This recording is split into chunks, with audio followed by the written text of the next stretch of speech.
We are back with Greensboro Mayor Nancy Vaughan talking about all things Greensboro, and we're taking your questions. All right, this person's saying the lottery claims they've contributed so much money to education on North Carolina, and we as taxpayers have been hit hard. Explain why teachers are still buying school supplies. What's going on with all of this money? Well, I think my mom's watching, and she is going to love this question because she asks me this all the time. My understanding, well, one, this is more of a county and a school board question, but my understanding is that the lottery was meant for school construction and maintenance. And the majority of that money goes to more low wealth communities than Guilford. So even though we might be spending a lot in lottery tickets, we're not, I think, receiving as much. Plus, they're spending an awful lot on prizes. So as those prizes get bigger, unfortunately, the amount that's allotted to school systems gets smaller. Right, and so like the lottery has to pay for all 100 counties, school systems in those 100 counties. And it really is like a fraction, a small fraction of each. Like Guilford County's budget is huge. It is, it's very big. And I know it's a big issue with my mom. So Mom, I hope that answers a little bit of the question. All right, this person says, how do I get rid of unwanted guns that were willed to me? I believe they can bring them to GPD. Okay. Our townhome community has not yet received the new city yard waste containers. Who do I contact? You can always reach out to me through my email. Just Google my name, City of Greensboro. My email comes right up.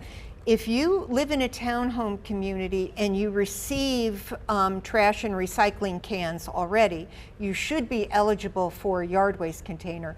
But if you have a private refuse hauler, then you are in a private community on private streets and you may not be eligible for the yard waste container. Yeah, because sometimes like there's the entrance in there and it's a private road that the city doesn't maintain. Yes. And that would, so it depends. I don't know what their issue is, but if you email me, we can figure it out. Okay. This person says, just wondering if the Coliseum gets paid for each high school graduation ceremony or is it free? I believe that they do it at a deeply discounted rate. Obviously, they have expenses, utilities, staff, setting up, takedown. So I think they are paid enough to cover their expenses. Okay. Someone's talking about the Coliseum and they're saying that part-time employees of the Coliseum had to reapply. Didn't the full-time people have to reapply as well? Yes, the full-time people did have to reapply, and that's what we talked about a few minutes ago. There is a whole nother set of employees that are roster employees, and they've had a lot of changes. They were originally with Show Pros, then they were with the city for a few months, and now they'll be with OVG. Yes, they do have to reapply, and those are the people who help with big events.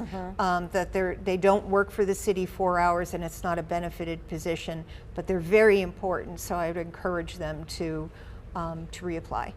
Someone's asking about the Regency Hotel again. Why is that the best solution for those who are chronically homeless? Well, because people who are chronically homeless are homeless for a number of reasons, and it could be addiction, it could be mental health issues, lack of education, and right now they're just living out in the elements. Permanent supportive housing gives them a place to stay and brings all the wraparound services that they need. So it brings the medical treatments that they need, it brings education, it really focuses on the whole person. You can't have somebody living under a bridge and say, get a job first, and then we'll give you housing. It really is the best practice to try to treat the whole person while they're housed. Okay, let's talk about the budget because you guys are going to be talking about the budget next Tuesday, is that correct? Next Tuesday we will vote on the budget. The way it looks right now is that there will be no tax increase. We've been able to, keep all the services and add some. I think it's a strong budget. Okay, and then this person says, could you please ask the mayor, when will Gate City Boulevard be repaved? Well, so part of it has been repaved, and that is a state street. So we would actually have to get that money from the state to repave it. I can try to find out. I'm not sure where it is on the priority list. Gotcha. Okay. A lot of the streets that are in the city are not city streets. so that we have to work with the state or the federal government on the funding for the maintenance of those streets. And I think that's a hard kind of concept for people to understand. It is very hard, yes. Because you look on the map, especially like when snow removal is going to happen, and you're like, why is my street not getting plowed or removed Yes. or whatever? And the other thing I'll say is the county doesn't do any streets. So the city picks up the lion's share of that.